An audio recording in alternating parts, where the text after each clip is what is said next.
It's time to be the mad professor and make something. If you remember, on one of my earlier videos, I had a drill sitting up here and I was using it to length size brass. And I discussed how I wanted to fit a motor and all that sort of stuff. Well, there you have it. There's the electric motor. I've already attached it with a chuck to the cutter, and that's going to sit right up in there. And today I've got the rest of the goodies. I've got a good power supply, and this is a 5 amp 24 volt. Now that motor can range from 12 volt to 30, so I thought 24 volts is a good sort of midway. I'm not maxing it out, and I didn't want to run 12. I didn't think that was going to be strong enough. I've got a similar controller that can handle between the same sort of voltage. That's going to be the speed controller there. I've got a couple of boxes that are going to house the unit, house the controller and all that sort of stuff. I've got another one to house the power supply once I build it. Let's get building. So far, this is what the case is going to look like. And take that off. So we've got our motor inside, all connected up, and all I've done is just use another retainer on top of it. It's all holding it together. A couple of screws at the back will secure the motor to the plastic cover here.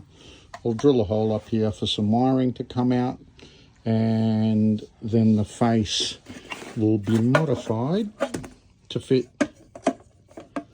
the controller. Anyway, let's see how we go. So I've observed a little design flaw here, and that is that the locking nut won't go over the knurling here, so it would mean that I would have to pull this all apart just to change caliber. So what I'm going to do, I'm going to take this in tomorrow and lay this down, and then we're going to fix this retaining clip here. I might use another one that I have, and to fix that here so it doesn't move with a couple of clamps or some sort of bracket. And then that way that doesn't move, and all we can, if you want to change caliber, we just unscrew it from the bottom, screw the new caliber in and sit it into the press. Anyway, let's see how I go. So the roughing in is done, and we've got power. I just plugged it in now, and then I've got a wire running over to the control box here. This will be mounted, as we said, into here somewhere, but we just got it for there. That's got power now, and let's see what happens when we turn it on. Oh, it works.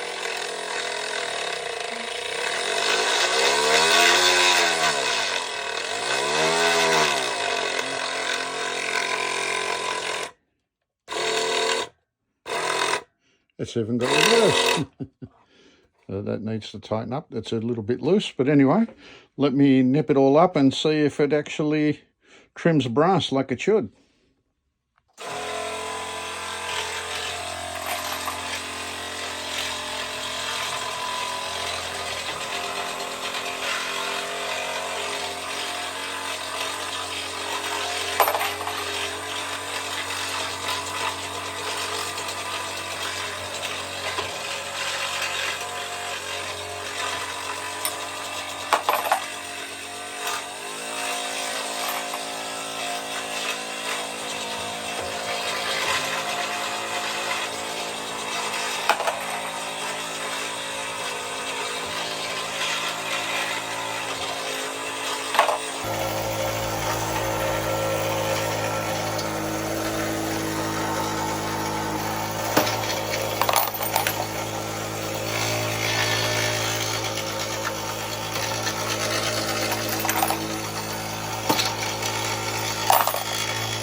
It works. I didn't expect it to run today, but I'm really happy that it did. A couple of little tweaks today. One was the shaft was a bit tight and it was starting to get hot through the tool, but I managed to sort that out. That wasn't an issue. I've come across an issue where I believe it needs a bracket from the back of the press to the top of the housing, and I think that'll stabilise it a lot. A couple of I've got to mount the switch tomorrow, so I've got to find a way to do it because it's 100 deep and that box is only 70, so I might have to come up with something there. But so far so good. Looking forward to finishing it now. I'm excited.